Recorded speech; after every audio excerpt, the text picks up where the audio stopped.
అలాగే ఎర్రబట్టలు కట్టుకోవడం కాదు, అర్థమైందా? ఆంతరిక సన్యాసం, లోపల వదిలేయాలి. లోపల వదిలేస్తే బయట అదే నేను వదిలేదు. నువ్వేం బయట వదిలేయక్కర్లేదు, ఎవరు బయట వదిలేయమని ఏం చెప్పలేదు. మనకి కొత్త ఋషులందరూ ఎలా జీవించారో అట్లా మనం కూడా జీవించడం నేర్చుకోవాలి. కొత్త ఋషులందరూ ఋషిపీఠాలు ఉన్నాయా లేదా, వాళ్ళకి గృహస్థాశ్రమం ఉందా లేదా, ప్రజలందరికీ బ్రహ్మజ్ఞానాన్ని బోధించారా లేదా, బోధించారు. ఎలా జీవించమని చెప్పారు? ఋషుల వలె జీవించాలి. కాబట్టి మనం కూడా ఎలా జీవించడం నేర్చుకోవాలి? ఋషుల వలె జీవించడం నేర్చుకోవాలి. అలా ఋషుల వలె జీవించడం నేర్చుకుంటే అప్పుడు మనం ఆత్మజ్ఞానాన్ని బ్రహ్మజ్ఞానాన్ని పొందగలుగుతాం. అలా ఋషులు ఎవరైనా కానీ, మహర్షులు ఎవరైనా కానీ, సన్యాసులు ఎవరైనా కానీ చేసేదానికి ఏమని పేరు? భిక్ష. అంటే మీకు తేడా తెలియడం కోసం చెప్తున్నా. మీరు మామూలుగా భోజనం ఎంత తింటారు? ఎంత తింటారు? 3 సార్లు ట్రైన్కి వచ్చే వరకు తినొచ్చు ఎవరికైనా సరే. అలా అవకాశం ఉందా లేదా? 3 సార్లు ట్రైన్కి వచ్చేదాకా తినొచ్చు. 3 సార్లు ట్రైన్కి వచ్చేదాకా తినాలనుకోండి, దాని పేరు భోజనం. దాని పేరు ఏంటంటే భోజనం. అంటే 2 సార్లు ట్రైన్కు వచ్చేట్టు చేశారనుకోండి, అప్పుడు ప్రసాదం. అర్థమైందండి? ఒక్కసారి కూడా ట్రైన్కు రాకుండా తినడం వచ్చిందనుకోండి మీకు, అప్పుడు భిక్ష. అసలు తినకూడదు. అంటే ఒక్కసారి ట్రైన్కి వచ్చేయడంత కూడా తినకూడదు. అంత తక్కువ ఆహారంతో మనం జీవించడం వచ్చినటువంటి వాడికి ఆహారం మీద ఆసక్తి తగ్గిపోతుంది. మానవులందరికీ సహజంగా ఆహారం మీద ఆసక్తి ఉంటుందా ఉండదా? మీరు ఎదుర్కొంటే ఏదైనా ఒక పండో ఫలమో పెట్టారనుకోండి, నేను ఉపన్యాసం ఎప్పుడు ఆపుతాడు రా బాబు, అదేదో తినేస్తే ముందు చేతిలో పెట్టే ప్రసాదం. అందరికి చేతిలో పడిన దాకా ప్రసాదం ఇచ్చారా లేదా? కూర్చోండి ఎదురుగానే అన్నారు అనుకోండి, ఏమంటారు? అంటే చేతిలో పెట్టిన పళ్ళు తిన్నేవయ్యా బాబు అని లోపల ఉన్న జీవుడు అంటూ ఉంటాడు. బయటికి మనం అందరం పెద్ద మనుషులాగానే ప్రవర్తిస్తాం, మర్యాదగానే ప్రవర్తిస్తాం. కానీ లోపల ఉన్న జీవుడు పైకి వెనక్కి చూస్తూ ఉంటాడు. ఇదేం తినేవాడు ఆ మాట ఆపడు ఉంటాడు. అర్థమైందా లేదా? కాబట్టి సహజంగా ఆహారం మీద ఆసక్తి ఉంటుంది, సహజంగానే విషయాల మీద కూడా ఆసక్తి ఉంటుంది. మనం జ్ఞానేంద్రియాల ద్వారా పుచ్చుకునేదంతా ఆహారమే, మర్చిపోమాక. నోటి ద్వారా పుచ్చుకునేదే కాదు, చెవుల ద్వారా వినేది, అర్థమైందా? కళ్ళతో చూసేది, ఇంకా వాసన చూసేది, స్పర్శ ఉంచుకునేది, వినేది, తినేది, కనేది. మామూలు మాటల్లో చెప్తే వినేది, తినేది, కనేది, పట్టుకునేది, ఇంకా మాట్లాడేది, రుచి చూసేది, ఏదైనా చెప్పుకోండి. ఇవి కదా తెలిసిన 5 జ్ఞానేంద్రియాల ద్వారా పుచ్చుకునేదంతా ఆహారమే. ఎవరికి ఆహారం? ఎవరికి ఆహారం? జీవుడికి. మనసుకి. మనసు ద్వారా జీవుడికి. డైరెక్ట్ గా జీవుడు అనకూడదు, ఏమనాలి? మనసు ద్వారా జీవుడికి. 5 ఇంద్రియాల ద్వారా ఆహారం ఎవరికి లభిస్తుందంటే మనసు ద్వారా జీవుడికి లభిస్తుంది. అర్థమైందండి? ఎందుకు వాడిని జీవుడు అనాలి? ఆత్మనసుగా. మనసు తర్వాత ఆత్మగా ఉంది మన పంచీకరణలో, అంతేనా కాదా? ఆకాశంలో ఆకాశం ఏమిటి? ప్రత్యేగాత్మ, జ్ఞాత, అంతేనా కాదా? దాని పక్కనే మనస్సు, అంతేనా కాదా? దాని పక్కన బుద్ధి, చిత్తం, అహంకారం, అంతేనా కాదా? ఇప్పుడు జీవుడని ఎవరిని అంటున్నావు? ఈ మనసు, బుద్ధి, చిత్తం, అహంకారమే నేను. ఈ అంతఃకరణమే నేనంటున్నవాడెవడో వాడు జీవుడు. అంతఃకరణం నేను కాదన్నావు అనుకో, అప్పుడు జ్ఞాత. అంతే. ఈ మార్పు రావడానికి ఇక్కడికక్కడికి తేడా ఏం లేదు, ఇదే తేడా. ఏమిటి తేడా? అంతఃకరణం నేను కాదు అని అభిమానాన్ని వదిలేయాలన్న. మనకి అభిమానం 2 రూపాయలు. ఒకటేమిటి? నేను, 2 నాది. నా మనస్సు వెంటలేదండి బాబు. ప్రతి వాళ్ళకి వచ్చే ప్రాబ్లం ఏమి? నేను చెప్పినట్టు నా మనస్సే వెంటలేదు, అంతేనా కాదా? మీరేదో ధ్యానం చేయాలని కూర్చుంటారండి, కూర్చున్న వారెవరు? మీరు, అంతేనా? మధ్యలో సినిమా చూపెట్టేది ఎవరు? అంతేనా కాదా? నువ్వు ధ్యానం చేయాలంటే సినిమా చూపెట్టితే నువ్వు ధ్యానం ఎలా చేస్తావు? తెలియవుగా. ఎంతసేపు దేని వెంబడిపోతుంటావు? ఆ మనసులో చూపెట్టే సినిమా వెంబడిపోతూ ఉంటావు, అంతేనా కాదా? ఆ సినిమా ఖాళీ అయితేగా ఎప్పటికైనా అవుతుంటావు సినిమా ఖాళీ. ఎందుకని ఏ రోజుకారో సినిమా తయారు చేసేస్తున్నాం, ఏ రోజుకి ఆ రోజు నింపేస్తున్నాం, డేటా బ్యాంక్ అంతా నిండిపోతుంది. నిండిపోతుంటే మరి ధ్యానం చేయడానికి కూర్చోవని ఏమైంది?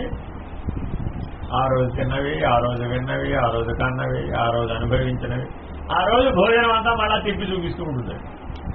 మనసుకు ఆహారం అదే కదా, విన్నది, తిన్నది, కన్నది, వాసన చూసేది, పట్టుకున్నది. అవి తిప్పి తిప్పి తిప్పి తిప్పి మళ్ళా అవే 10 సినిమాలు కలిపి ఏకంగా చూపిస్తూ ఉంటుంది. సాధారణంగా మీరు ఎప్పుడైనా 10 సినిమాలు కలిపి ఒకసారి చూశారనుకోండి, బాగుంటుందంటారా? బాగోదు. ఒక మహేష్ బాబు సినిమా, ఒక ప్రభాస్ సినిమా, ఒక రామ్ చరణ్ సినిమా, ఒక ఎన్టీఆర్ సినిమా, ఒక ఏఎన్ఆర్ సినిమా, ఒక ఇంకెవరో పాత వాళ్ళు ఉంటారు కదా వాళ్ళ సినిమా, ఈ అన్ని సినిమాలు కలిపేశాం. మొత్తం ఒక 10 సినిమాలు కలిపేశాం. ఒక నిమిషం ఇందులో దోనిషం, అందులో దోనిషం, ఏది ఎందులోనో మనకి తెలియదు కదా. అలా కలిపేశాం అనుకోండి, మీరు ఏ సినిమా చూస్తున్నారో మీరు గుర్తుపట్టగలరా? ఏమిటండి బాబు, 10 సినిమాలు వరుసగా చూస్తే గుర్తుపట్టగలం. ఒక సినిమా స్టార్టింగ్ నుంచి శుభం, మళ్ళా స్టార్టింగ్ శుభం, మళ్ళా స్టార్టింగ్ శుభం, అలా వరుసగా చూసామనుకో గుర్తుపట్టేస్తాం. ముందు ఎన్టీఆర్ సినిమా చూశానండి, చివరికి వీడి సినిమా చూశాను అని గుర్తుపడతావా లేదా? అదే 10 సినిమాలు కలిపేశాం. అప్పుడు ఏమైంది? గుర్తుపట్టలేం కదా. ఇప్పుడు మన పరిస్థితి ఇదే. 5 కర్మేంద్రియాలు సినిమా తయారు చేస్తున్నాయి, 5 జ్ఞానేంద్రియాలు కూడా సినిమా తయారు. 10 సినిమాలు కలిసిపోతున్నాయి. కలిసిపోయి మనకి కళలో వస్తుంది. ఏ రోజు ఏ కళ వచ్చిందో మనం చెప్పగలుగుతున్నాం? ఎందుకు చెప్పలేకపోతున్నాం? 10 సినిమాలు కలిసిపోయి ఎప్పుడు ఎందుకు గుర్తుపట్టలేకపోతున్నాం మన కళని? ఏదో కన్ను చూపెట్టిన సినిమా అనే అనుకోండి, గుర్తుపట్టేస్తాం. ఇది కన్నుతో ప్రమాదం, కన్ను నేను జాగ్రత్తగా పట్టుకుంటే, జాగ్రత్తగా నా మాట వింటే ఇంకా ఈ సినిమా తయారవు. కానీ ఇప్పుడు ఏమైంది? కన్ను చూపెట్టిన సినిమా, చెవి ద్వారా విన్న సినిమా, తిన్న సినిమా, పట్టుకున్న సినిమా, వాసన చూసిన సినిమా, అలాగే కర్మేంద్రియాలు. అవునా కదా? ఏంటవి? వాక్మాయి పాదవాయువు వస్తారు. ఇదేగా కాళ్ళు చేతులు, మాట్లాడేది, విసర్జక అవయవాలు ఇత్యాదులు, ఇవన్నీ ఏమిటి? కర్మేంద్రియాలు. ఈ 5 సినిమాలు తయారు చేస్తున్నాయా లేదా? ఆ చెయ్యి కాలింది వాళ్ళనుకో, రాత్రి కాళ్ళలో కూడా ఏమిటి వస్తుంది? ఆ చెయ్యి కాలిందే వస్తుంది. కాలు కాలినట్టు వస్తుందా? కాలు చెయ్యి కాలినట్టే వస్తుంది. ఎందుకని? బలమైనటువంటి ముద్ర పడింది అక్కడ. ఇలా మనకి జీవిత కాలం అంతా మన మనస్సు, మన జీవితం అనే సినిమాని మనకు చూపిస్తుందా లేదా? కళలో చూపిస్తుందా లేదా? కళ రాని వాళ్ళు ఎవరైనా ఉన్నారా? కళ రాకపోతే నీకు పిచ్చి వస్తుంది. కళ రాకపోతే ఏమవుతుంది? పిచ్చి వచ్చేస్తుంది. ఎందుకని? ఇవే సినిమా తిరుగుతూ ఉంటుంది. ఇది మనసు అప్పుడు ఏమైపోతుంది? ఆ సినిమాలు అప్పుడే పోతుంది. అందుకే పిచ్చివాళ్ళని మీరు రోడ్డు మీద చూసారు, ఏమంటుంటాడు? చెప్పిందే చెబుతుంటాడు. చూడవాడు అన్న మాటలే అంటుంటాడు. వాడికి ఎప్పుడో ఆవేశంలో, కోపంలో పిచ్చి వచ్చింది అనుకోండి, ఇంకా వాడి జీవితం అంతా ఆవేశం, కోపం, పిచ్చి, అదే పళ్ళు పడపడా కొరుగుతూ ఉంటాడు. అక్కడే ఉంటుంది తెలివి, కిందకి దిగదు. ఒక సినిమాలో ఇరుక్కుపోయింది అనమాట. మనలాగా 10 సినిమాలు లేవాడు. ఇప్పుడు ఏమైంది? ఒక్కటే సినిమా, ఇక జీవితం అంతా ఒకటే సినిమా, ఇక రాడు వాడు పెట్టి. మనసు అత్యంత వేగంగా తిరిగితే పిచ్చివాడు, మనసు 0 అయితే జ్ఞానం. అంతే తేడా. మనసు అత్యంత వేగంగా 1000 రెట్లు వేగంగా తిరిగింది అనుకోండి, ఏమవుతాడు వీడు? వాడిని బయటికెళ్ళి పిచ్చాసుపత్రిలో పడేయవలసింది. ఇప్పుడు ఎప్పుడైనా పిచ్చాసుపత్రికి వెళ్ళారా? వెళ్ళి చూడండి ఒకసారి. ఒక్కొక్కరు ఒక్కొక్కటి చెప్తారన్నమాట. నేనే ప్రధానమంత్రిని తెలుసా నీకు? రాత్రే కట్ చేసి వచ్చాను అంటాడు. గుర్రను పరిగెడతాడు. ప్రధానమంత్రి ఏమిటి, రిబ్బన్ కట్ చేయడం ఏమిటి, పరిగెట్టడం ఏమిటి అంటే అంతే ఉంది వాడికి తెలివి. వాడు ఎప్పుడూ అదే చెప్తుంటాడు అంతే. ఇలా వాడు ఎవరైతే తెలివి ఏ సినిమాలో ఇరుక్కుపోయిందో ఆ సినిమాలోనే ఉండిపోయింది అనుకోండి, అప్పుడు ఏమైపోతుందంటే మనసుకి పిచ్చి వచ్చేస్తుంది. మనం అందరం తెలియకుండా చిట్ట చివరి శ్వాసలో ఇలాగే ఒక సినిమాలో ఇరుక్కుంటాం. ఏదో సినిమా జరుగుతున్నప్పుడు కూడా ఆ సినిమాలోనే మనం ఇరుక్కుంటాం. అప్పుడు ఏమైపోతుంది? ఆ సినిమాలో ఏముంటే అదే మళ్ళా రిపీట్, అంతే, వేరే ఇంకేమి లేదు. అర్థమైందండి? సపోజ్ మనకి ఈశ్వర అపచారం చేసినటువంటి సినిమా వచ్చిందనుకోండి. ఏదో ఈశ్వరుడు పూజ చేశాం, కానీ రివర్స్ అయిపోయి లోపల ఈశ్వర నింద, ఈశ్వర అపచారం చేసినటువంటి చిట్ట చివరిలో దేహాన్ని వదిలేసేటప్పుడు మన దృష్టిలో, మన సినిమాలోకి వచ్చింది అనుకోండి, అప్పుడు ఏమైపోతాం? తర్వాత ఏం రావాలి అప్పుడు ఏం చేస్తారో తెలుసా పరమేశ్వరుడు, డోంట్ వరీ నీకు కూడా ఒక సొల్యూషన్ ఉంది అని శ్మశానంలో పనిచేసే ఉద్యోగం ఇచ్చాడు. ఎక్కడ చేస్తాడు? అప్పుడు రోజు ఏం చేస్తావు? అదే ఉద్యోగం. అప్పుడు రోజు ఈశ్వర ఈశ్వర ఈశ్వర ఈశ్వర అంటావా అనవా? కాబట్టి ఇవాళ మనం ఏదైతే ఇవాళ ఇక్కడ జీవిస్తున్నామో ఈ జీవితం ఎక్కడి నుంచి వచ్చింది? ఆఖరి సినిమాలోంచి ఇది వచ్చింది. ఇది మర్చిపోమాకండి. ఇవాళ ఏదన్నా వచ్చిందంటే ఇవాళకి ఇవాళ పుట్టుకు రాలా ఇదేమి. ఇది ఎక్కడి నుంచి వచ్చింది? అక్కడ లాస్ట్ సినిమా ఉంది, ఆ లాస్ట్ సినిమాలోంచి ప్రజెంట్ సినిమా వచ్చింది. కాబట్టి ఈసారైనా మనం మళ్ళా వదిలిపెట్టరాగా ఈ సినిమాని, ఈ శరీరాన్ని వదిలేస్తాం, ఈ సినిమాని వదిలేస్తాం. మరి వదిలేసేటప్పుడు మరి ఏ సినిమాలో వెళ్ళాలి? మరి మనం నీ చేతిలోనే ఉందంటావా, ఈశ్వరుడి చేతిలో ఉందంటావా? చేతిలోనే పెట్టాడు పరమాత్మ. అందుకని రోజు నిన్ను ఎగ్జామ్ రాయమన్నారు.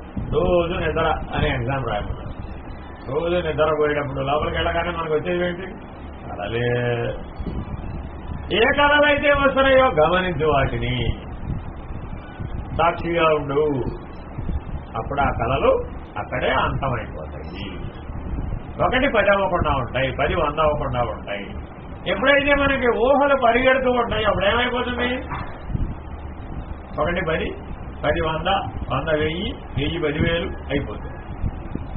అందుకని రోజు సాధన ఎందుకు చేయాలి? రోజు నిత్యార్చన ఎందుకు చేయాలి? రోజు జపం ఎందుకు చేయాలి? రోజు ధ్యానం ఎందుకు చేయాలి? రోజు విచారణ ఎందుకు చేయాలి? రోజు సత్సంగం ఎందుకు చేయాలి అంటే కళలు ఖాళీ చేయటం. మామూలుగా లౌకిక ప్రపంచంలో అందరూ ఏం చెప్తారు? అబ్దుల్ కలాం గారు చిన్నపిల్లలందరికీ చెప్పారు. ఏం చెప్పారు? కళలు కానండి, సాకారం చేసుకోండి. థింక్ బిగ్, పెద్దగా ఆలోచించండి. నేనేం సాధించగలను అంటే మా సంధి చివరికి దాకా వెళ్ళొస్తానంటే లాభం.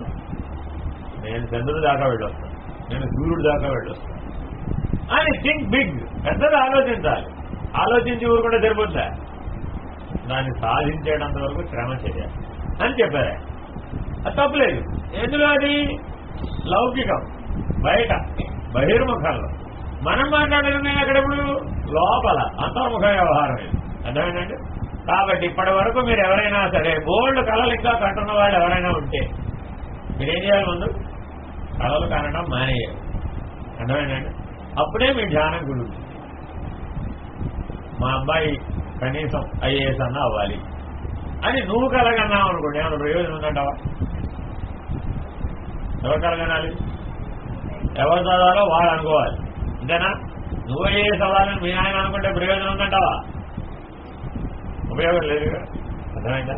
కాబట్టి ఏం అవ్వాలనేది మీ చేతిలోనే ఉంది. పరమాత్మ మీ చేతిలోనే పెట్టి ఏం చదువుకోవాలనుకున్నా, ఏం సాధించాలనుకున్నా అన్ని మన చేతిలోనే పరమాత్మ పెట్టాడు. నీ మనసు, నీ బుద్ధి, నీ చిత్తం, అహంకారం నీ చేతిలోనే ఉన్నాయి, వేరే ఎక్కడా లేవు. వాటిని పనిముట్టుగా ఉపయోగించుకుని ఈ అంతఃకరణం నేను కాదు అని ప్రశాంతంగా జ్ఞాతస్థానంలో విశ్రమించు. ఏం చెయ్యాలని అడిగామనుకో జ్ఞాతస్థానానికి వెళ్ళి అప్పుడేం చేయాలి? మనకందరికీ రోజు పొద్దున లేవగానే అనిపిస్తుంది, లేచాం, లేవగానే ఏం చేయాలి? 4 మెలకు వచ్చిందండి, వెంటనే ఏమిటి అనిపించింది నీకు? సరే పొద్దున్నే 4 లేచాక ఏం చేద్దాం అని మనసు ప్రశ్నించిందా లేదా? ప్రశ్నించిందిగా. వెంటనే ఏం చేశావు? అప్పుడేం తోస్తే ఆ పని చేసే ప్రయత్నం చేస్తున్నాం. ఏదో ఇల్లు బాగు చేసుకోవడం, లేకపోతే ఒళ్ళు బాగు చేసుకోవడం, ఏది లేకపోతే ఈశ్వరారాధన చేయడము, అది కాకపోతే సాధన చేయడము, లేకపోతే ఒక పుస్తకం చదువుకోవడము, లేదంటే ఏదో పాటలు పాడుకోవడం, ఏదో చేస్తాం. మొత్తానికి చేయకుండా అయితే ఉండవు. లేచిన తర్వాత ఏం చేయకుండా ఉండవు. అవునా కదా? ఏం చేద్దామని ప్రశ్నించగానే ఈ జ్ఞాత ఏమయ్యాడు? మనసులోకి వచ్చేసాడు. మనసులోకి రాగానే ఈ గేటు తెరవగానే లైన్లో బుద్ధి, చిత్తం, అహంకారం తెలుసుకున్నాయి. 4 గేట్లు తెలుసుకున్నాయి. అర్థమైందండి? వెంటనే జ్ఞాత కాస్త అహంకారం అయిపోయి నేననే కర్త నిలబడిపోయి ఏం చేద్దామనగానే చేసేవాడు ఉండాలా వద్దా? చేసేవాడు లేకుండా ఏమి చేస్తావు? ఏం చేయలేవు. చేసేవాడు ఉన్నంతసేపే ఏమైనా చేయగలుగుతావు. ఏదైనా కానీ అది పూజ అనుకో, ధ్యానమే అనుకో, లేదా మీ ఆయనతో గొడవ పడ్డమే అనుకో, లేకపోతే పక్కింటి వాడితో గొడవ పడ్డమే అనుకో. రోజు మీ ఆయనతోనే గొడవ పడితే బాగుంటుందంటావా? బాగోదు కదా. అందుకని అప్పుడప్పుడు మధ్యలో పక్కింటికి వెళ్ళి అలా పడుస్తూ ఉంటాడు. ఏంటమ్మాయి నాతో తగాదపడదు, మా ఆయనతో రోజు తగాదపడితే బాగోదని నీతో తగాదపడుతున్నారు. అర్థం ఏంటి? ఎవరో ఒకరితో ఆవిడ కోపడితేనో ఆవేశపడితేనో తగాదపడితేనో కానీ ఆ అహం చల్లారదనమాట, సంతృప్తి పడదు. కాబట్టి ఎంతగా మీరు సాధన చేసి మనసు బుద్ధి చిత్తము అహంకారం అనే తలుపులను మనం తెరవకుండా ఉంటే అప్పుడు మనం ఎక్కడుంటాం? జ్ఞాతస్థానంలో ఉండిపోతాం. అక్కడ చేయడానికి ఏమీ పని పాట లేదు. జ్ఞాతస్థానానికి ఏమి వ్యవహారం? జ్ఞాతకేం వ్యవహారం లేదు. సుమి మిగిలిన 24 ఉంటేనే కేవలం జ్ఞాతగానే అనుకోండి, ఏ వ్యవహారం లేదు. అవ్యవహారీ. ఎప్పుడైతే జ్ఞాత స్థానంలో ఉండి అవ్యవహారీగా ఉన్నావో లోపల బయట ఇది జ్ఞాత ఎప్పుడు లోపలే ఉంటాడు, బయట ఉన్నాడు. అర్థమైందా? బొమ్మ బయట జ్ఞాతం వదిలేసి వచ్చానండి అంటే కుదురుతుంటావా? అట్లా కుదరదు. కాబట్టి ఎప్పుడు జ్ఞాత స్థానంలో మనం అవ్యవహారీగా విశ్రాంతి తీసుకోవాలి. అంటే మనం ఎట్లా చదువుకోమంటావు, మనం ఎట్లా ఉద్యోగం చేయమంటావు అన్నట్టు చూస్తున్నాడు. ఆ ఉద్యోగం చేసేది చదివేదంతా ఎవరు? 24. జ్ఞాత కాదు, జ్ఞాత ఆధారంతో చేస్తున్నాయి. ఇది మర్చిపోకూడదు. జ్ఞాత ఆధారంతో చేసి ఏమంటున్నాయి? నేనే చేస్తున్నాను. సకాలం ఎక్కడొచ్చింది? ఇప్పుడు జ్ఞాత ఆధారంతోనే జరుగుతున్నంతకాలం నీకేం ప్రాబ్లం లేదు. ఎప్పుడైనా ఈ 24 ఏమన్నాయి? నేనే చేశానన్నాయి. భగవాన్ ఎవరుంటారు? ఇవాళ ప్రసాదం బాగా ఉంటారు ఎవరో కానీ అనాలన్నమాట. ఏమంది లోపల చెప్పినా చెప్పకపోయినా ముందు అది లోపల నేనని అంటుందా లేదా? జన కాదా? ఏమైనా చెప్పగలరా? చేసిన వాడు ఉన్నాడా లేదా? ఇప్పుడు అన్నాడా? ఈశ్వర అనుగ్రహం అన్నాడా? నేనే చేశాను. అంత కొత్త మార్కులు ఎవరికి వచ్చినాయి, ఇక్కడ ఎవరికి వచ్చినాయి అనగానే ఏమన్నారు? అప్పుడు నేనే, నాకే వచ్చేసి అయిపోయి. అప్పుడు ఎవరు వచ్చేసారంటే మిగిలిన 24. అదేనండి. ఇట్లా మనకు తెలియకుండానే అన్నింటిలో కూడా ఈ నేను అనేది బాగా నిలబడిపోతుంది. ఏంటమ్మాయి ఈ పని ఎందుకు చేయలేదు, నువ్వు పొద్దున ఎందుకు రాలేదు అని మా ఫ్రెండ్ అడిగాను అనుకోండి. నాకు అసలే స్కూల్ ఉంది, నేను స్కూల్కి వెళ్ళకపోతే అలాగా. స్కూల్కి వెళ్ళిన ఎవరు అంటే నేనే. వెళ్ళినే వెళ్ళలేదా? ఇప్పుడు వెళ్ళింది. చదువుకోవాలి అవుతా? చదువుకోవాలి. కానీ ఏమని చదువుకోవాలి? ఈశ్వరానుగ్రహం అని చదువుకోవాలి. ఈశ్వరానుగ్రహం అని పని చేయాలి. అప్పుడు ఫలితాన్ని ఎవరికి అర్పిస్తాము? ఈశ్వరుడికి అర్పిస్తాం. అప్పుడు మనకేం తగలదు. అదే నేనంటూ పనిచేసి నేనంటూ చదువుకుని నేనంటూ ఫలితానికి వచ్చాం అనుకోండి, అప్పుడేమైంది? నేను ఎంత బాగా రాసినా మా మాస్టర్ మార్కులు వెళ్ళేది తెలుసా అని వాళ్ళ అమ్మకి వచ్చి కంప్లైంట్ చేస్తాను. ఒకసారి పట్టరా అని ఆ రాసింది పట్టుకొని చూస్తాను. మాస్టర్ తప్పు తిప్పుతాడంట. ఎప్పటిగా ఇక్కడ అన్ని తప్పులు రాసే వెళ్ళండి. అప్పుడేముంటుంది? నేనన్నీ కరెక్టే రాశాను, నువ్వే తప్పు చెప్పావు అటు. నేను అసలు చూపించాను పోరే పండింది అని కొత్తపడింది. అంతేనా కాదు? ఎందుకని? నేను ప్రతి చోట నేను చిన్నప్పటి నుంచి ఉంటుందండి. అది ఇప్పుడు పెద్ద అయినాకే వస్తా అనుకునేరు. మన సినిమా మనం కళ ఎప్పటి నుంచి కంటున్నాం? తల్లిగారు వల్ల నుంచి కంటున్నాం. మనం కొట్టక ముందు నుంచే కళలు కంటున్నాం. మనం ఇవాళ ఏదో కొత్త కళ కంటున్నారు అనుకున్నారు. కళలు ఎప్పటి మొదలైనాయంటే తల్లి గర్భంలో నుంచే మొదలైనవి, 7వ నెలలోనే మొదలైనవి. అందుకని జాగ్రత్తగా మనం 5 అంశాలను మనం ఎప్పుడూ చెప్పుకుంటూనే ఉంటాం. మీలో 5 అంశాలు ఎవరైనా దాటిన వాళ్ళు ఉంటేనే నేను 6వ విషయం చెప్పింది. ఎప్పుడొచ్చినా 5 చెప్తుంటాను. ఏమిటవి? పంచకోశ వ్యతిరిక్త. మధ్యలో బాటిల్ అర్థం. పంచకోశ వ్యతిరిక్త. రెండోది ఏంటండి? ఎప్పుడైనా రెండోది ఏమిటి? శరీరత్రయ విలక్షణ. మూడోది ఏమిటి? తాపత్రయ వినిర్ముక్త. నాలుగోది ఏమిటి? గుణత్రయాతీత. ఐదోది ఏమిటి? అవస్థాత్రయ సాక్షి. ఎక్కడన్నా ఈ బోర్డు రాసేట్టుకున్నామా తల్లి? ఈ 5 వరుస క్రమం గుర్తుండాలి. అర్థమైనా? మీ ఇంట్లో ఎదురుకుండా ఉండాలి. కావాలంటే మా దగ్గర స్టిక్కర్ ఉంటాయి. విజయ్ వెళ్ళకో స్టిక్కర్ పంపబోయే బాబు. తల కాసిన తల వడిచేవయ్యా. ఈ 5 ఉండాలండి. ముందే ఉండాలి పంచకోశ వ్యతిరిక్త. రెండోదేంటి? శరీరత్రయ విలక్షణ. మూడోదేంటి? తాపత్రయ వినిర్ముక్త. నాలుగోదేంటి? గుణత్రయాతీత. ఐదోదేంటి? అవస్థాత్రయ సాక్షి. అప్పుడు 6వది సచ్చిదానంద ఈ 5 లేకుండా ఆ రోజు నిలబడదు. నువ్వు 1000 సార్లు చదువుకో, 1000 సార్లు బట్టి కొట్టు, 1000 సార్లు అప్పచెప్పు. నేను నిద్రలో లేపినా కూడా ఆత్మపాఠం అప్పచెప్తానండి, అయినా లాభం. ఎందుకని మెలకువలో ఇవి దాటలేదు కాదు. మెలకువలో ఈ 5 దాటాలి, ప్రతి ఒక్కరు దాటాలండి. మీకు 2 అవకాశాలు ఉన్నాయి. ఒకటేంటి, మీ బుద్ధి బాగా పటిష్టమైన బుద్ధి, తేజోవంతమైన బుద్ధి, చాలా వికాసం పొందింది.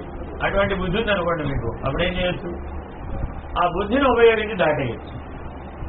బుద్ధి కంటే కూడా మీ మనస్సు బలమైంది, అలా కూడా దాటదు. మనస్సుని శరణాగతి చేస్తే దాటేయచ్చు. బుద్ధినేమో విచారణ వల్ల దాటించవచ్చు. అంటే నేను ఆత్మస్వరూపుడు, నేను పొరపాటు కూడా ఒప్పుకో. నువ్వు జీవుడివే కాదు, నువ్వు రాముడివే నేను కాదు, నువ్వు భీముడివే కాదు అని కాదని బుద్ధితోటి విచారణ చేసి నేను 1000 సార్లు విచారించాలి, నేను ఆత్మస్వరూపుడు, నేను కానే కాదు, నేను నామరూపాలు కాదు అని బుద్ధితో తోసేసి ఆత్మభావంలో బుద్ధిని నిలబెట్టేసి నువ్వు ఆ 6వ మెట్టుకు చేరుకోవచ్చు. ఒక్క బుద్ధితోనే చేసేసి 5. ఒకవేళ నీకంత నో అని చెప్పగలిగే శక్తి లేదనుకోండి, మనా కాదు ఉన్నట్టారా మనకంత శక్తి? ఎవరన్నా మీ ఇంటికి తలుపు కొట్టొచ్చి మీకు లాటరీ టికెట్ తగిలింది, 1 కిలో బంగారం 1 కోటి రూపాయలు ఫ్రీగా వచ్చినాయి అంటే లోపలికి రమ్మంటావా పంపమంటావా? రమ్మంటావా? అయ్యో రమాల్సిందేనా? కృష్ణ కృష్ణ వాసుదేవా. ఎందుకని నేను ఆత్మస్వరూపుడు, నాకెందుకయ్యా బాబు అని అన్నదప్పుడు అంటుందా? అన్నప్పుడు కదా. అంటే మృత్యుదేవత నీ ముంగట నిలబడ్డప్పుడు నేను ఆత్మస్వరూపుణ్ణి అని స్థిరంగా ఎవరైతే బుద్ధిని ఆత్మభావంలో ఉంచగలుగుతాడో వాడు ఆ బుద్ధిని ఒకదాన్ని ఉపయోగించి దాటేది. వాడికి ఇంకే మిగిలిన అవసరం లేదు, ఇంకే సాధనలు అవసరం లేదు. వాడు సరాసరి జ్ఞాన మార్గంలో నిలబడగలిగాడు, వాడు సరాసరి విచారణతో వెళ్ళిపోతాడు. వాడు ఇంకేం చేయక్కర్లేదండి. ఆరాధనలు, అర్చనలు, జపాలు, తపాలు, ధ్యానాలు, యజ్ఞాలు, యాగాలు, హోమాలు, వివిధ భక్తి మార్గాలు ఏం అవసరాల. ఎందుకని వాడు సరాసరి ఆత్మ నివేదన చేయగలడు. మళ్ళా 11 సార్లు చదివావా లేదా, 11 సార్లు విష్ణుసహస్రనామం చదివావా లేదా, 33 పౌర్ణాలను చేసావా లేదా, ఇవన్నీ వాడికి అవసరం. ఎందుకని వాణ్ణి అవే వదిలేస్తాయి.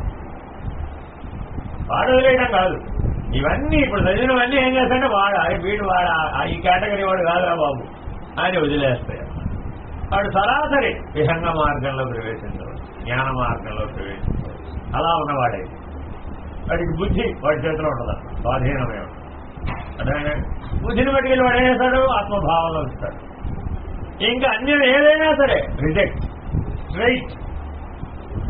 ఏమండి నా సంగతి ఏమిటి అని వాడు ఆవిడ అడిగిందనుకో, నువ్వెవరు నేనెవరు, నీ సంగతి ఏమిటి నా సంగతి ఏమిటి, ఇదంతా విచారణ అంతా లేదు.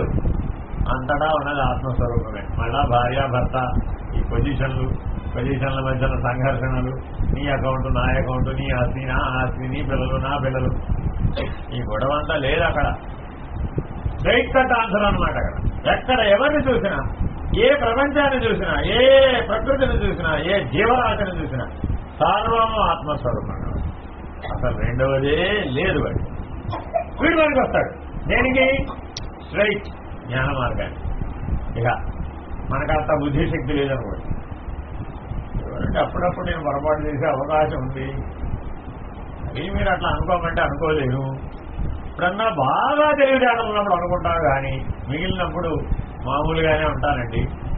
నాకు అన్నీ కావాలని అనిపిస్తున్నాయి, నేను పూజ చేయాలని అనుకుంటున్నాను, నేను జపం చేయాలనుకుంటున్నాను, నేను ధ్యానం చేయాలనుకుంటున్నాను, నేను ఊళ్ళకి వెళ్ళాలనుకుంటున్నాను, నేను తీర్థయాత్రలు చేయాలనుకుంటున్నాను, నేను గంగలో మునగాలనుకుంటున్నాను. ఇలా ఏమైనా ఉన్నాయనుకోండి, ఇవన్నీ ఎవరివి? మనస్సు. ఎంత ఎవరిదండి? మనస్సు. ఏదైనా సరే మీరు చెయ్యాలనుకున్నారు అనుకున్నది ఎవరిది? మనస్సు. గుర్తుపెట్టుకోండి, ఇది చెయ్యాలని బుద్ధి ఎప్పుడు అనుకోదు. బుద్ధి ఎంతసేపు విచారణ చేయడం, నిర్ణయం చేయడమే దాని పని. అసలు దానికి ఏం చేరతో పని లేదంట. అదే ఏమైనా చెయ్యాలనిపించగానే అనిపిస్తుందో లేదో నీకు తెలియాలంటే ఏం చేయాలి? 3 గంటలు కదలకుండా కూర్చోవాలి. వెనకలో ఏం చేయాలి? కదలకుండా ఒకే దృష్టి, భ్రూ మధ్యలో దృష్టి నిలిపి శ్వాస మీద ధ్యాస పెట్టి ఏదో నీ ఇష్టం వచ్చిన నామస్మరణ చేస్తూ 3 గంటలు అలా కూర్చోవాలి. నీకేమీ చెయ్యాలని తోతలేదనుకోండి, వెరీ గుడ్, గుడ్ బాయ్, అర్థమైందండి.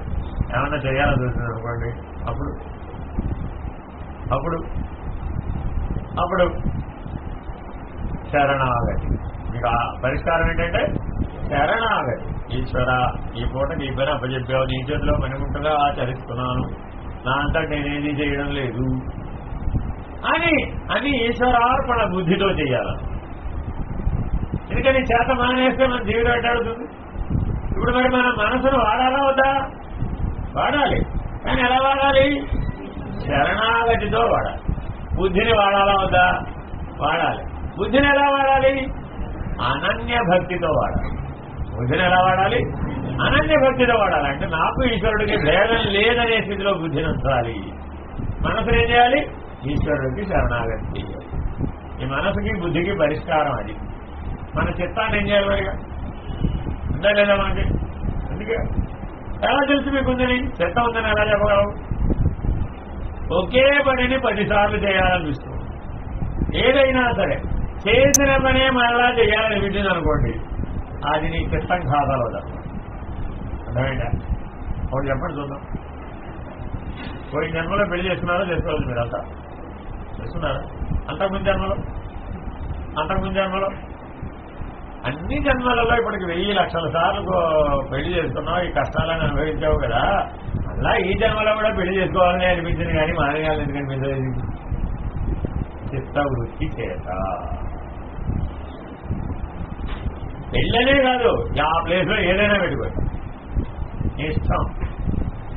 ఏదైనా సరే రిపీటెడ్ గా చేయాలనిపించిందంటే చిత్తవృత్తి. మరి దానికి పరిష్కారం ఏంటి? ఎందుకు నీకు రిపీటెడ్ గా చేయాలనిపిస్తుంది? మీరు వంటలన్నీ బాగా చేస్తారా? అన్నిటిలో కల్లా ఏది పర్ఫెక్ట్ గా బెస్ట్ గా చేస్తారు?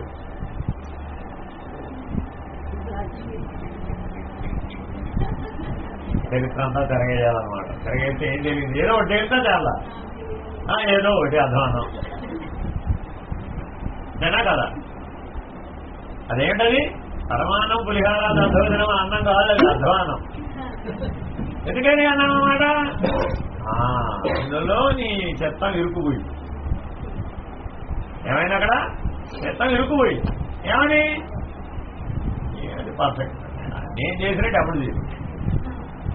అక్కడ ఏమి ఇరుక్కుంది? ఇప్పుడు నేను చేసినట్టు ఎవడు చేయదు. వంకాయ కూర నేను చేసినట్టు ఎవడు చేయలేదు తెలుసా?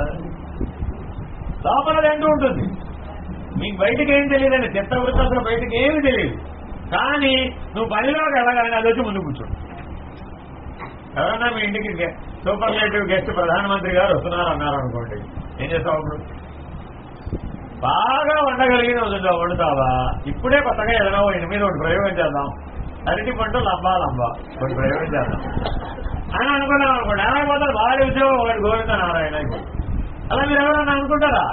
అనుకోరు కదా. ఏది పర్ఫెక్ట్ గా చేయగలరో అది తెలుసు మీకు. 1000 సార్లు వేసారండి బాగా. ఇప్పటికే ఏంటనుకుంటావు? అసలు పొరపాటు జరిగే సమస్య లేదు. అప్పటికి మీ ఆయన చెప్తుంటాడు, జాగ్రత్తమ్మా, అసలే ప్రధానమంత్రి గారు వస్తున్నారు, ఉప్పుకు పంచదార వేసావు, పంచదారకు ఉప్పు వేసావు, మిగిలినంతా బాగానే వేసి ఉప్పుకు పంచదారకు ఉప్పు వేసామనుకోండి, ఏమైపోతుంది? ఇంకంటే పరమాన్నం వండేవండి, ఏమేయాలి? ఏదో తెల్లగా ఉన్న వస్తువు వేయాలండి. తెల్లగా ఉన్న వస్తువు వేయాలంటే ఉప్పు తీసుకొచ్చి అందులో వేసామనుకోండి, ఆ పరమాన్నం గోవింద. అంతేనా కదా? పొరపాటు జరగదండి. ఏ పరిస్థితుల్లో నేను 1000 సార్లు కాదు 10,000 సార్లు చేశాను, కళ్ళు మూసుకొని చేసినా సరే పొరపాటు జరగదు అని ఎవరు చెప్పారు? అసలు అన్నిసార్లు ఎందుకు చేయాలి? ప్రశ్న వేసుకుంటావా?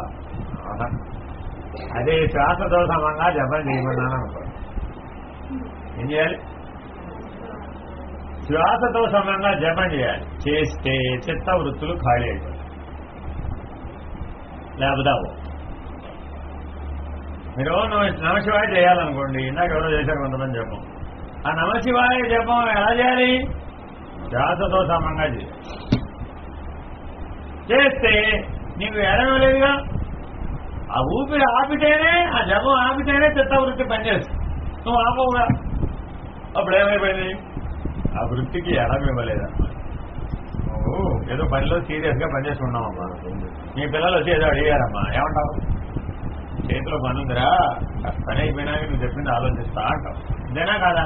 పని పక్కకు పెట్టొచ్చి ఆవిడ చెప్పినంతా కథలతో వింటావా? ఈ లోపల ఏమైపోయినా ఒక గంట అయిపోయింది. ఒక గంట అయిపోయిన తర్వాత వచ్చి ఏంట్రా ఇందాక ఏదో చెప్తున్నాను, అప్పుడేదో చెప్తాను వినాలి, ఎప్పుడేం చెప్పకపోవట. చూసుకోండి మీరు కావాల్సి.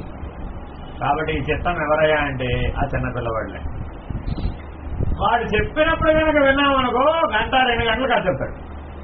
మీకు కావాలంటే చూడండి, మీరు పిల్లలు స్కూల్కి వెళ్ళి వచ్చిన తర్వాత వాళ్ళు మీకేదో చెప్పాలనుకుంటారు, అవునా కాదా? రోజు ఒక కథ ఉంటుందండి వాడి దగ్గర. ఇవాళ మా పక్కన ఉన్న బెంచివాడు ఏమన్నాడో తెలుసాతో మొదలు పెడతాడు, మా ఫ్రెండ్ ఏమన్నాడో తెలుసాతో మొదలు పెడతాడు.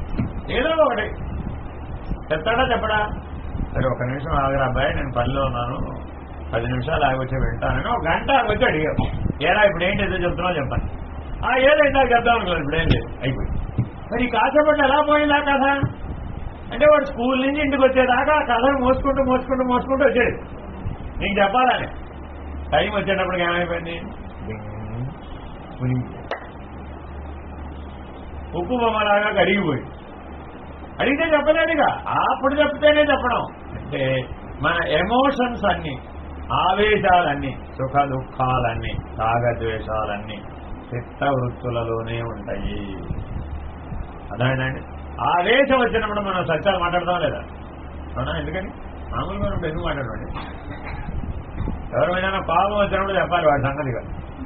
అప్పుడు ఎన్ని సత్యాలు చెప్తాడు వాడు పుట్టిన దగ్గర నుంచి ఇప్పటిదాకా మొత్తం కథంతా ఎక్కడ పెడతాడు.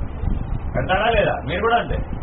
ఓర్పు పడతారు, పట్టి పట్టి పట్టి పట్టి ఏదో ఒక రోజున కొండ బళ్ళు ఉంటుంది. ఆ బళ్ళు మన రోజు చూడాలి వాడి పరిస్థితి, ఎదుటివాడి పరిస్థితి. అవునా కదా? ఎందుకని వాడి చెడుగుడు ఆడేస్తారు, ఫుట్బాల్ ఆడేస్తారు వాడిని. వాడు 20 ఏళ్ళ నుంచి ఇవన్నీ కడగాలి అడగాలి, మన దగ్గర ఉంటాయి ఏమిటవి కడగాలి అడగాలి. టైం వచ్చినప్పుడు నీ సంగతి చెప్తానని లోపల వాడు వెయిట్ చేస్తూ ఉంటాడు. ఇలాగే మనం ఒకవేళ జీవిత కాలం అంతా వెయిట్ చేసి ఆ కడగటం అడగడానికి అవకాశం రాలేదనుకోండి, అప్పుడు ఈ లావా అంతా ఎందులో ఉంటుంది? మన చిత్తవృత్తిలోనే ఉండిపోతుంది. జనా కదా? అని రోజు కళలో ఫుట్బాల్ ఆడేస్తూ ఉంటుంది. ఆ చిత్తవృత్తులే ఈ కళలు. ఏవైతే మీరు బహిర్ముఖంలో ఆచరించలేదు, ఆచరించడానికి వీలు కాదు, అవన్నీ కళల రూపంలో బలంగా వస్తాయి. చాలా మందికి చాలా రకాల కళలు. కొంతమందికి పాములు వెంబడబడుతుంటాయి, కొంతమందికి దయ్యాలు వెంబడబడుతుంటాయి, కొంతమందికి భూతాలు వెంబడబడుతుంటాయి, కొంతమందికి రాక్షసులు వెంబడబడుతుంటారు, కొంతమందికి ఏవో లోకాల్లోకి వెళ్ళొస్తూ ఉంటారు, కొంతమంది ఎక్కడో పాతాళంలోకి వెళ్ళొస్తుంటారు, కొంతమంది సముద్రంలో ఈదుతూ ఉంటారు, కొంతమంది ఆకాశంలో ఎగురుతుంటారు. కళలో ఇలాగే రావాలన్న నియమం ఏమీ లేదు. వాడి లోపల చిత్తవృత్తులు ఎలా ఉంటే అలా అన్నీ వచ్చేస్తూ ఉంటాయి. ఈ జన్మలోనే రావాలన్న నియమం కూడా లేదు. బోర్డు ఉంటాయి అందులో. 84 లక్షల జీవరాశుల్లో మనం తెచ్చుకున్న సమస్తం అందులో. అర్థమైనా? మీరు కావాలంటే చిన్న పిల్లల్ని నిద్రపోయేటప్పుడు చూడాలి, వాడు కాళ్ళు చేతులు గాలిలో కొట్టుకుంటూ ఉంటాడండి. కళలో ఏదో చేస్తున్నాడు అక్కడ వాడు. ఏంట్రా వాడు ఏదో చూస్తున్నాడు అదే. అంటే అంత బలంగా వాడి మీద ముద్ర పడింది అనమాట. అర్థమైందా? ఇలా మనలో కూడా చాలా ముద్రలు ఉంటాయి. ఆ ముద్రల్ని దేని మీద పడ్డాయి? చైతన్యం మీద పడ్డాయి. ఆ ముద్రలు దేని మీద పడ్డాయి? ఆ చైతన్యం మీద పడ్డాయి. ఆ చైతన్యం మీద ముద్రలన్నీ చిత్తవృత్తులుగా అలా విచ్చుకుంటాయి. ఆ చిత్తవృత్తులుగా విచ్చుకున్నవన్నీ మనలో కళల రూపంలో వస్తూ. సరే, ఈ చిత్తవృత్తే ఆఖరి శ్వాసలో కూడా ఉంటుంది. ఈ మనసు బుద్ధి వెళ్ళి అందులో చేరిపోతాయి. ఈ మనోబుద్ధులేమో మెలకువలో పనిచేస్తూ ఉంటాయి. ఇవి వెళ్ళి ఎందులోకి చేరిపోతాయి? చిత్తవృత్తిలోకి చేరిపోతాయి. ఆఖరి శ్వాసలో కూడా ఈ చిత్తవృత్తి స్మరణ రూపంలో వస్తుంది. ఏ రూపంలో వస్తుంది? ఒక ఆయన తపస్సు చేసుకుంటున్నాడు. తోకాలం తపస్సు చేశాడు. 1000 సంవత్సరాలు 10,000 సంవత్సరాలు తపస్సు చేశాడు. చేస్తూ ఉంటే ఆయన ఆశ్రమంలో, సహజంగా అడవుల్లో ఆశ్రమాలంటే అన్ని రకాల జంతువులు ఉంటాయి. అలాగే ఆయన తపస్సు చేసుకుంటే అక్కడ ఒక జింక కుటుంబం ఆయన ఆశ్రమంలో ఉంటుంది. చూడాలి కదా, ఒక ఆడ జింక, ఒక మగ జింక, వాళ్ళ పిల్లల జింకలు ఆ సంసారం అంతా ఎదుర్కొంటారు. వాటి మనవి గడ్డి తింటుంటాయి, విడిపోతుంది. ఈయన ప్రాణం వదిలివేసేటప్పుడు ఆహా ఎంత బాగుంది జింక సంసారం ఏమనుకున్నాడు. జింక సంసారం ఎంత బాగుంది, హాయిగా అన్యోన్యంగా ఏ గొడవ లేదు. జింకలు పోట్లాడుకోవండి, మనం పోట్లాడుకుంటాం. నీసం జింకల కొన్న తెలివితేవడం మనకు లేవన్నమాట. పిల్లులైతేనే పోట్లాడుకోండి, జింకలు మాత్రం పోట్లాడు. ఆ జింక సంసారం ఎంత ప్రశాంతంగా ఉన్నది కదా అనుకుంటూ రానది వెంటనే పరమాత్మ ఏమన్నాడు, ఓహో నీకు ఇంకా చేరలేదా, అయితే జింకగా పుట్టు అన్నాడు. ఓ జన్మ జింకగా పుట్టు అంటే. ఇప్పుడు ఆ చిత్తవృత్తి ఆ క్షణంలో పనిచేసిందే పని చేయలేదా?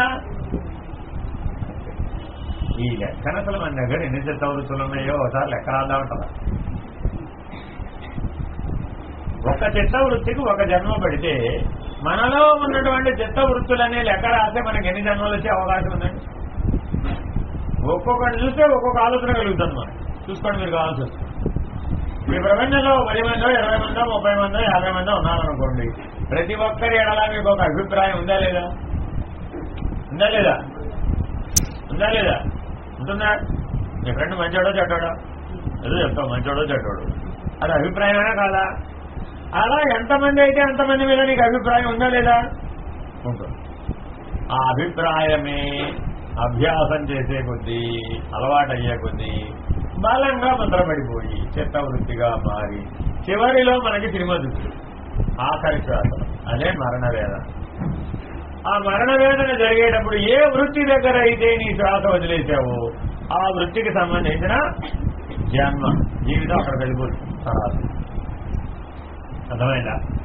ఇలా ఎంతమందో ఎన్నో 84 లక్షల జీవరాశులలో వెళ్ళి పుట్టేసిన వాళ్ళు బోల్డ్ మంది మహర్షులు ఉన్నారు. వీళ్ళందరూ కూడా అలా నేర్చుకున్న వాళ్ళే, మనకి చెప్పిన వాళ్ళు.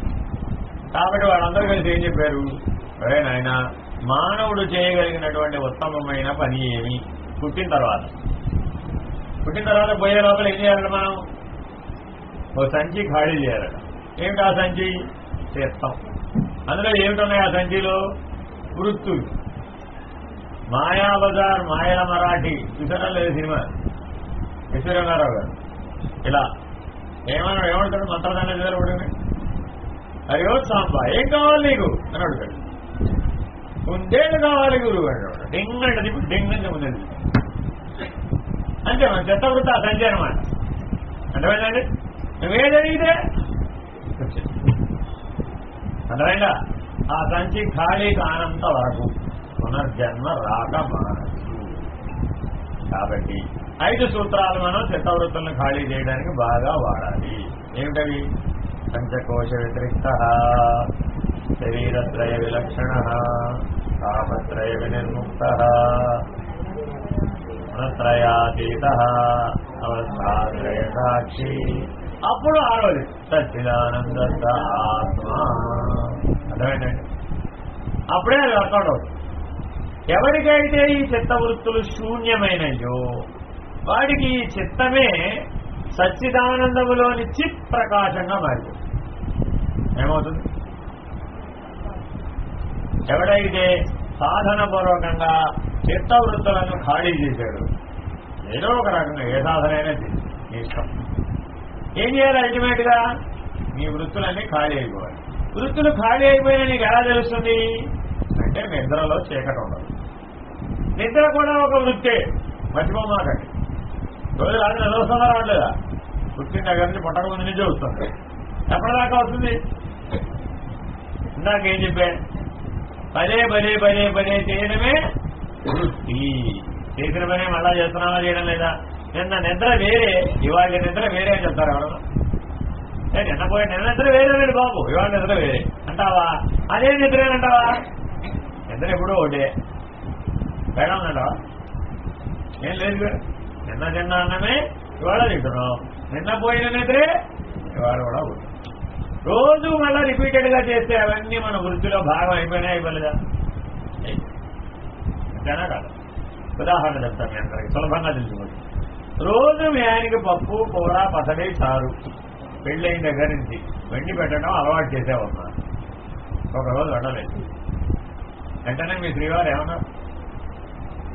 What happen today? 30 ఏళ్ళ నుంచి వండుతూనే ఉన్నావు కదా, ఇవాళ ఎందుకు వండలేదు? సరే 30 ఏళ్ళ నుంచి ఉడుతున్నా కదా ఇవాళ వండలేదు బో అదే గ్రాండ్ చేసుకో, అదే కుదరదు వండాల్సింది. ఓ కూర ఉంటాయి కదా దాంతో సరిపుచ్చుకోవచ్చు, నువ్వు 4 వండాలి కదా. అంటే ఏమైంది ఇప్పుడు, ఎందులో బలపడిపోయింది, బ్యాక్గ్రౌండ్ లో చిత్తం అనే వృత్తిలో బలపడి పండగ వచ్చింది. మామూలుగా అన్నం వండేసామనుకో, ఏం స్పెషల్ ఏం వండలేదు. వెంటనే భోజనానికి రాగానే మీ పిల్లలు కానీ మీ కుటుంబీకులు కానీ అందరూ ఏమంటారు, ఏంటి వినాయక చవితి ఏం వండలేదా, అయ్యో మా కోసం ఉండాలి దేవుడి కోసం ఉండాలి కదా అంటారా లేదా. ఇప్పుడు వండినది ఈశ్వరుడు తినడా, కొట్టి ఉండరాలైతేనే తింటాడా, అదే లేదు. ఈశ్వరుడికి ఆ తారతమ్యం ఉందా, అన్నీ మనకే ఆ గోళ్ళని అంతేనా కాదా, మన గోళ్ళని తీసుకెళ్ళినప్పుడు ఎవరికి తగిలిందా.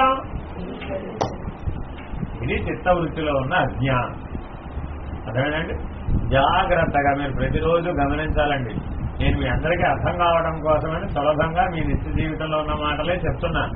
కానీ సాధనలో అత్యంత తీవ్రమైనటువంటి స్థితిలో ఉంటే తప్ప, తీవ్ర సాధన, తీవ్ర వైరాగ్యం, తీవ్ర ముముక్షత్వం, చిత్తవృత్తులు ఖాళీ చేయాలి అంటే 5 సాధనలు చెప్పానా లేదా, ఏమిటవి, పంచకోశ వ్యతిరిక్త, శరీరత్రయ లక్షణ, పాపత్రయ వినిర్ముక్త, గుణత్రయాతీత, అవస్థాత్రయ సాక్షి, సచిదానంద ఆత్మ. ఈ 5 పనులు అవ్వాలి అంటే మీలో 3 లక్షణాలు ఉండాలి. ఏమిటవి, తీవ్ర సాధన, దేనికోసం సాధనని పక్కకు పెట్టకూడదు. ప్రాణమే పోవచ్చు కాక అదే పని సాధన చేస్తుండగా పోవాలి. లేదు ఎవరో నీకు తెలిసిన వాడో మీ మిత్రుడో మరొకడో నిన్ను వదిలేస్తానన్న వస్తు కాదు, సాధన చేస్తూ ఉండగానే జరగాలి. ఏదైనా జరగని జననైన మరణం లోపల సాధనలో ఉండగానే జరగాలి, కానీ సాధనలోంచి మాత్రం బయటికి రావచ్చు. ఆ సాధన ఎటువంటిదంటే, తాబేలు తన డెప్పలో ఉన్నంతసేపు ఏనుగు దానిపైకి ఎక్కినా ఏమవ్వదు. అదే ఆ డెప్పలోంచి బయటకు వచ్చిందనుకోండి, చిన్న రాయి తగిలితే ప్రాణం పోతుంది. ఈ సాధన అనేది అట్లా నేను రక్షిస్తాను. అందుకని తీవ్రమైన సాధన ఉండాలి. దీంతో పాటు ఉండాలి, తీవ్ర వైరాగ్యం ఉండాలి. ఏమి కోరకూడదు, ఎవరినీ కోరకూడదు. ఎవరిని అంటే నేను ఆయన అడగచ్చు, అడగకూడదు. అడగకపోతే ఆయన ఇది కూడా పెట్టండి బాబు. అయినా సరే నేను ఎవరిని అడగను, ఈశ్వరుడిని అడగలేదు, ఈయన ఎందుకు అడుగుతాను.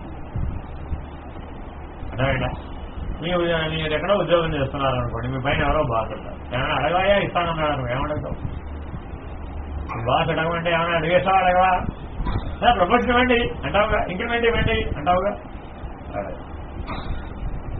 ఈశ్వరుడే ఏమి అడగనని నేను నిర్ణయం తీసుకున్నానని మిమ్మల్ని ఎదుగుతాను.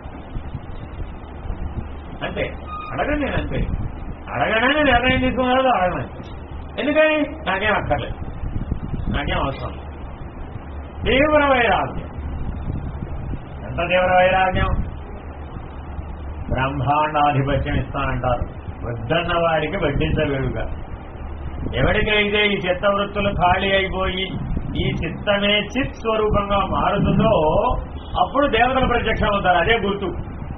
చిత్తవృత్తులు ఖాళీ అయిపోయినాయి అంటానికి గుర్తు ఏమిటంటే, దేవతలు యథాతథంగా ప్రత్యక్షం అయిపోతారు కళ్ళ ముందు. నువ్వు అడగకుండానే వరాలు ఇస్తానంటారు. నేను వచ్చేసాను, నువ్వు చేసినటువంటి సాధనకి నేను ముగ్ధుడనయ్యాను, నేను ఎంతో ప్రసన్నుడనయ్యాను, నీ వరం ఇచ్చేస్తాను. వెంటనే మనం ఏం చేస్తాం, అయితే ఇచ్చాను బాబు, అయితే ఇచ్చాను. ఏమైనా గోవింద నారాయణ వాసుదేవ, మళ్ళీ ఇంకో జామకు తిరిగి రావడం. ఏమనాలి, ధన్యవాదాలు మీరు వచ్చినందుకు, మోక్షం తప్ప మరి ఇంకేం అవసరం లేదు నాకు, బ్రహ్మజ్ఞానం తప్ప మరి ఇంకేం అవసరం లేదు నాకు అని సకల దేవతలు నీకు వరాలిస్తే కాదనగలగడం రావాలి. అంత ధైర్యం ఉండదు. Very very important. దేవత కరుణించి ఎదురకుండా ఈశ్వరుడే నిలబడవచ్చు కాక. ఈశ్వరుడు కూడా దేవతే, కానీ 2 రూపాలు ఉన్నాయి. ఒక దేవత రూపం, ఒక గురువు రూపం, ఒక సాక్షాత్ ఆది గురువు రూపం. కాబట్టి మొదట నిన్ను పరీక్షించడానికి ఏం చేస్తాడు ఆయన, నీ కళలోనో ఇళ్లలోనో ఈశ్వరుడు ప్రత్యక్షం అవుతాడు. ఏ భట్ట ఏమిటి నీ సంగతి, సినిమాలాగా వచ్చేసేది అనుకుంటావు. నీ కళ కూడా సినిమానే. ఏం కావాలి నీకు, ఒక ఆయన ఎవరు అడిగట, ఎదుటివాడు ఏమనుకుంటున్నాడో వాడు చెప్పకుండానే నాకు తెలిసే వరగమ్మని. ఏమైపోతుంది వాడి జీవితం? ఏమైపోతుంది వాడి జీవితం? ఎందుకని వాడనుకునేది వాడికి తెలిస్తే సరిపోయేదానికి ఎదురు వాళ్ళందరూ ఏమనుకుంటారో వాడికి తెలియదు. చూసారా, అది తెలివి పోయి ఒక వరవడిగాడు ఏంటి, ఎదుటివాడు నా గురించి ఏమనుకుంటున్నాడో నాకు తెలియాలి వాడు చెప్పకముందే. ఇంకా వాడి జీవితం ఏమైపోతుంది? ఇక అంతే సంగతి. ఇలా అది తెలివి పనికిరాదన్నమాట. కాబట్టి తీవ్ర వైరాగ్యం ఎంత ఉండాలయ్యా, ఆఖరికి దేవతలందరూ ప్రత్యక్షమైన అన్నీ ఇచ్చేస్తామన్నా, అష్టైశ్వర్యాలు ఇస్తామన్నా, అష్టసిద్ధులు ఇస్తామన్నా, ఏది ఇస్తామన్నా సరే బ్రహ్మజ్ఞానం మోక్షం తప్ప ఇంకేం వద్దు నాయన నాకు అనగలిగేంత వైరాగ్యం ఉండాలి. ఇది వైరాగ్యానికి ప్రమాణం. తీవ్ర సాధనకి ఏంటి ప్రమాణం? మృత్యు వచ్చినా సరే సాధనలో ఉండగానే రావాలి. అంటే సాధన లేని జీవితం లేదన్నమాట. అయితే క్షణం సాధనలోనే ఉంటాడు. శాస్త్రోత్తమంగా జపం చేసేవాడు సాధన లేకుండా ఒక శాస్త్రం ఉంటుందా? కాబట్టి ఎప్పుడైతే శాస్త్రోత్తమంగా జపం చేయడానికి అలవాటు పడిపోయావు, ఇక సాధన లేనటువంటి జీవితమే లేదు. మూడో లక్షణం తీవ్ర ముముక్షత్వం. ఎటువంటిది ఉండాలండి? ఎందుకని?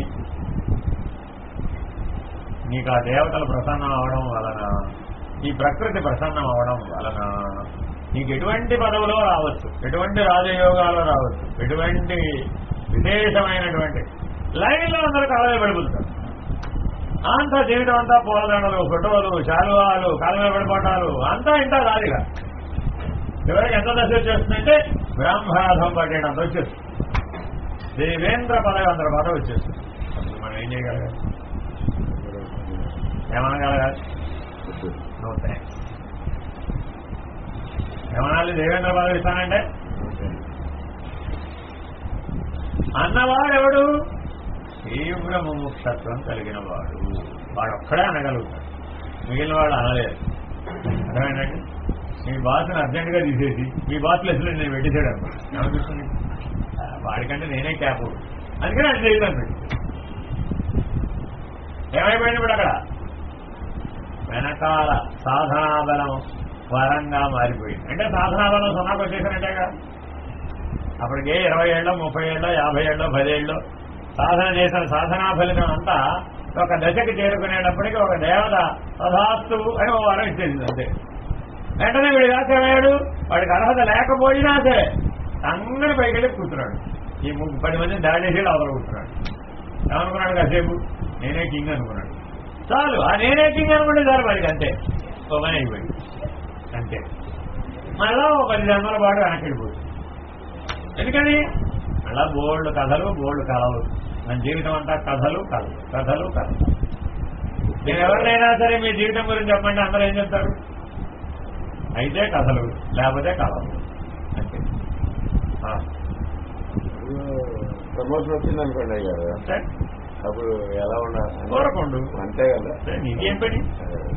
ఏం పని? అది కాదండి. ప్రమోషన్ వస్తే నాకేమిటి, డిమోషన్ వస్తే నాకేమిటి? నాకేమో ప్రమాదం వచ్చింది అందులో. ఇప్పుడు అర్థమైందా? నాకు నేనేదో ఉద్యోగం చేశాను, మొదట్లో ఈవార్డీ ఉద్యోగం చేశాను, ఆ తర్వాత ఏదో ఎంపీడీఓ ప్రమోషన్. నేను వెళ్ళనన్నా, నాకెందుకండి, అవసరం లేదు. ఇప్పుడు ఉద్యోగం బాగానే ఉందిగా, ఇప్పుడు వచ్చిన జీతం బాగానే ఉందిగా, నాకేం అవసరం లేదు. ఇప్పుడు అక్కడికంటే నేనేం ఉద్ధరించేది అంతకంటే లేదు. ఇప్పుడు చేసే అప్పుడు చేసేది ఇప్పుడే చూస్తున్నాను అన్నాడు. నాకేం అవసరం లేదన్న. అవసరం లేదంటే వెంటనే మా ఆఫీసర్ పిలిచాడు. అవసరం లేదంటున్నావు జీవితంలో మళ్ళీ ఎవరిగా అన్నాడు. ఇస్తే ఓ పని ఉండాలి. రావాల్సిందంటే ఎలా అయినా వస్తుంది, రాకూడదైతే ఎలాగూ రాదు. నా పద్ధతి ఈ వేదాంతం కాదయ్యా బాబు, నువ్వు ప్రమోషన్ తీసుకుంటావా తీసుకోవా అన్నాడు. మా గురువు గారు చెప్తే తీసుకుంటా, లేకపోతే తీసుకుంటా. అయితే వెళ్ళి మీ గురువుగారు ఎదిగామో అన్నాడు. వెళ్ళాను. నేను వెళితే నేనండి, నేను గురువుగారికి ఏం చెప్పాను, నేను ఎక్కడికి వెళ్ళలేదండి, ఇక్కడే ఉంటాను. ఇక్కడ ఉంటేనే మీరు పనిచేసే చోట నేను మీరుండే చోట నేను పనిచేయడానికి వీలవుతుంది. ఈ ప్రమోషన్ వస్తే అక్కడికి ఎక్కడికో పోవాలి, అదంతా కుదరదు. అదంతా అయ్యే పని కానీ ఇప్పుడు సాధన అటు ఇటు కాకుండా మధ్యలో ఉంది, అటు ఇటు తెలియదాకా నేను ఎటు వెళ్ళండి అన్న. మా శ్రీమతి గారు వెళ్ళారు నా వెనకాల. ఏమండి మీరు చెప్తే కానీ నేను వెళ్ళండి బాబు అన్నారు. సరే నేను చెప్తాలే. సరే మళ్ళా వెళ్ళాను రెండోదో. ఏమయ్యా ఏంటి ఇప్పుడు అక్కడికెక్కడికో వెళ్ళాలంటే నరసాపురం వెళ్ళాలన్నమాట. నేను అప్పుడు అంతకుముందు తలపల్లో పనిచేసేవాడిని, ఏదో 15 రోజుల్లో పనిచేసేవాడిని. సరే అక్కడికి వెళ్ళాను. అక్కడికి వెళ్ళమంటున్నారు, నరసాపురం వెళ్ళమంటున్నారు. నరసాపురం వెళితే మనం తలపల్లి విద్య నేర్చుకోవడానికి వీలవుతుందా? అవుదు కదా, దూరంగా వెళ్ళాల్సి వస్తుంది కదా అని మన అభిప్రాయం. ఆయన ఏమన్నారంటే గురువు ఎక్కడ ఉంటాడు అని అడిగారు. ఎక్కడ ఉంటాడు? ఈ హృదయంలో. ఇప్పుడు నువ్వు తలపల్లిలో ఉంటేనేమో ఇక్కడ ఉన్నాడని, నరసాపురంలో ఉంటేనేమో లేడని చెప్తున్నావంటే అప్పుడు గురువు పరిమితించినట్టే కదా. అప్పుడు నీకు విద్య ఏమొచ్చినట్టు. నువ్వు ఎప్పుడు తెలిస్తే అప్పుడు ఈశ్వరుడు, నువ్వు ఎప్పుడు తెలిస్తే అప్పుడు పలికేవాడు కదా గురువు ఈశ్వరుడు అంటే.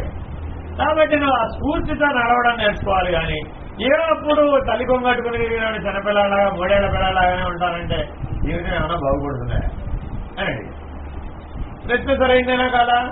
సరే, అయితే ఇప్పుడు ఏం చేయమంటారు? వెళ్ళు నరసాపురం, ఏం పరిణామం పొందాలను అక్కడ. అలాగే నిన్నగాక మొన్నే దిగాం. ఎక్కడికి? వారణాసి. అవునా కదా? దిగిన తర్వాత ఏం చేసాం? మనం ఏదో చూసొచ్చాం. మేము మళ్ళా వైజాగ్ వెళ్ళి ఉద్ధరణ చూసాం. అదే మా శ్రీమతి గారెడ్డి అన్నే కదా దిగాం. మళ్ళీ అప్పుడే సత్యకృష్ణ ప్యాకెట్. అక్కడ ఎందుకు పంపిస్తున్నాడో పరమేశ్వరుడు. అదే సూత్రం. నేను వెళ్ళడానికి ప్రమోషన్ నరసాపురం వెళ్ళడానికి ఏ సూత్రం వాడారో గురువు గారు, ఇప్పటి వరకు నేను అదే సూత్రం మీద నిలబడ్డా. పరమేశ్వరుడు ఏ ఉద్దేశంతో పంపిస్తున్నాడు? నాకేం ఉద్దేశం లేదు. ఈశ్వరుడు ఏదిస్తే ఇచ్చింది కాదనక, రానిది కోరక. అది సింపుల్. అది ఉదాహరణ చెప్పరా? నేను రిటైర్ అయిపోయాను 2021 అక్టోబర్లో. మా సంఘ నాయకులు వాళ్ళంతా ఉంటారు కదా. 3 నెలలు ఓపిక పట్టి 3 months ప్రమోషన్ డిస్ట్రిక్ట్ ఆఫీసర్ అయిపోతాం. జీతం ₹1,00,000 పెరిగిపోతుంది. దానివల్ల ఓల్డ్ పెన్షన్ వచ్చేస్తుంది. 3 నెలలు నేను అక్టోబర్ కల్లా రాజీనామా చేయాలని ఏనాడో డిసైడ్ అయిపోయాను. ఆల్రెడీ పేపర్ మీద లెటర్ కూడా ఇచ్చేసాను.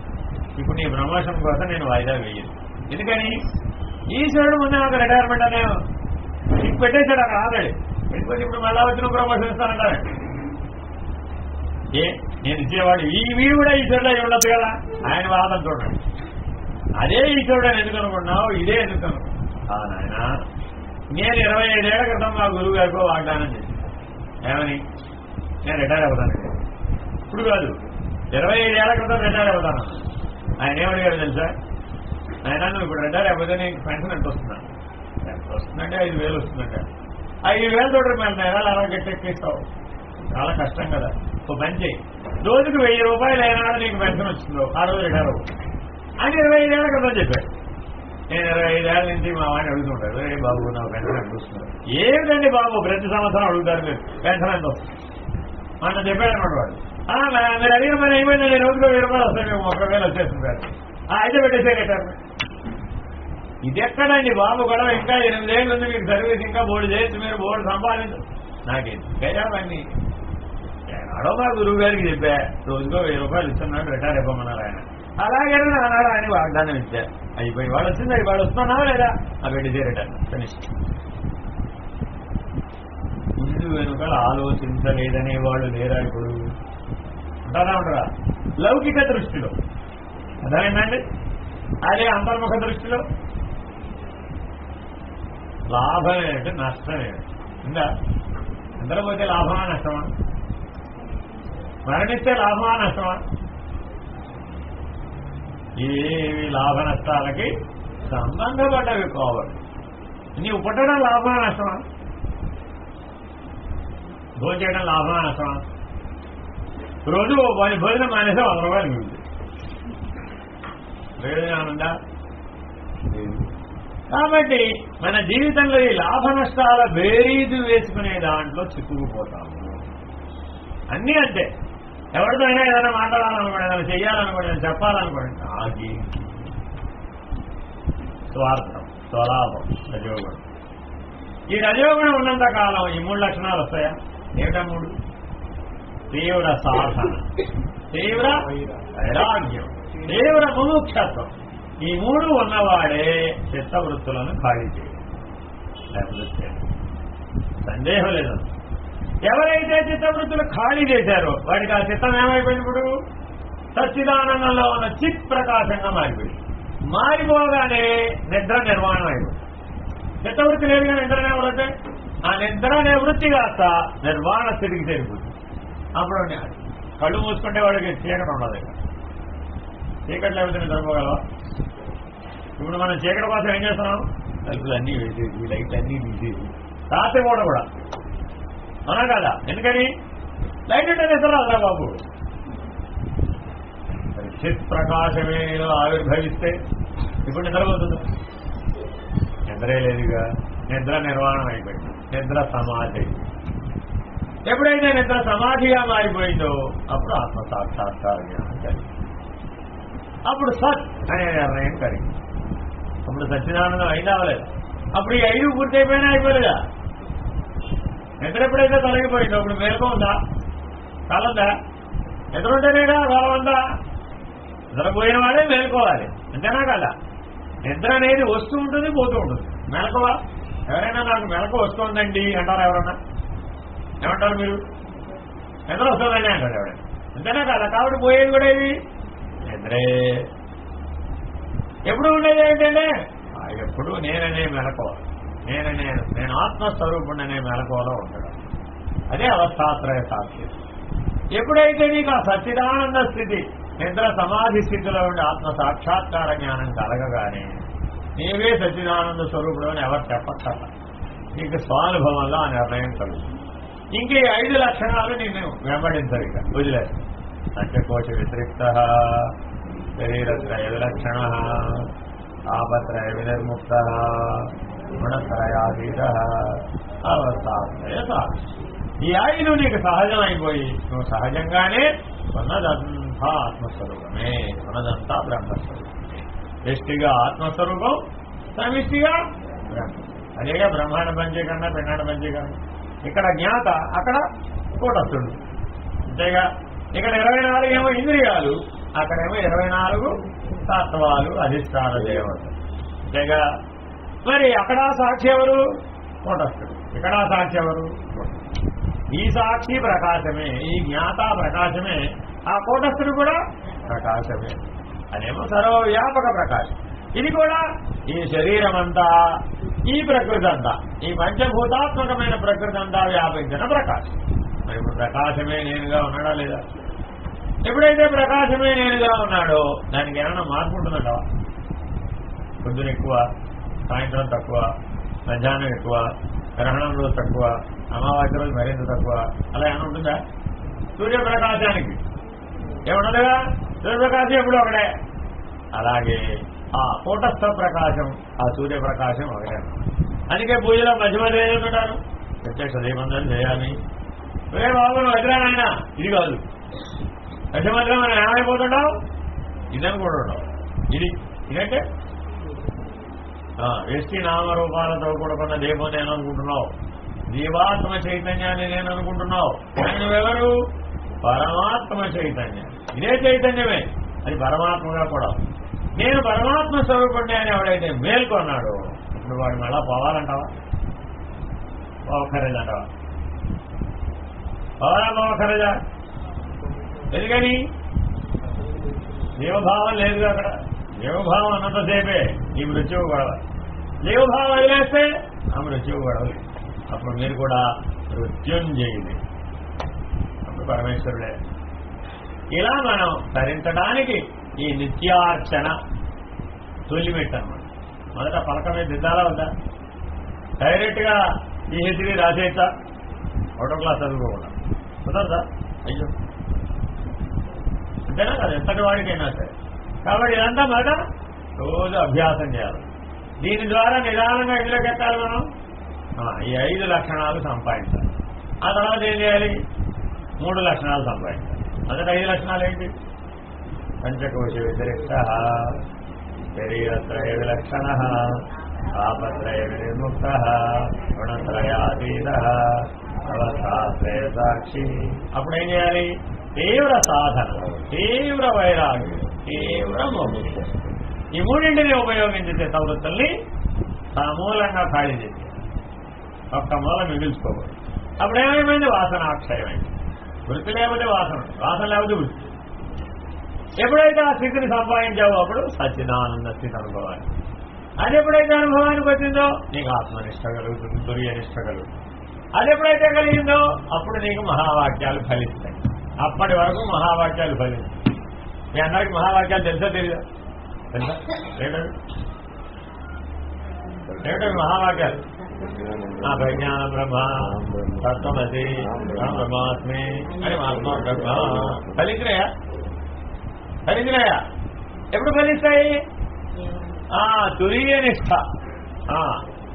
నిద్ర లేని వాడికి, కళ లేని వాడికి, చిత్తవృత్తులు శూన్యమైన వాడికి, సచ్చిదానందమనే అనుభవం కలిగినటువంటి వాడికే మహావాక్యాలు ఫలిస్తాయి. విన్నంత మాత్రాన, శ్రవణం మాత్రాన, ఊరికే చదివినంత మాత్రాన ఫలించం. నిజ జీవితంలో అట్లా జీవించాలి, అప్పుడే అది ఫలితం. హరి ఓం శ్రీ గురుభ్యో నమః. హరి ఓం. పూర్ణమద పూర్ణమిదం పూర్ణాత్ పూర్ణముదచ్యతే పూర్ణస్య పూర్ణమాదాయ పూర్ణమేవావశిష్యతే. ఓం తత్సత్. ఓం శాంతి శాంతి శాంతి. హరి ఓం శ్రీ గురుభ్యో నమః. హరి ఓం. నారాయణ నారాయణ.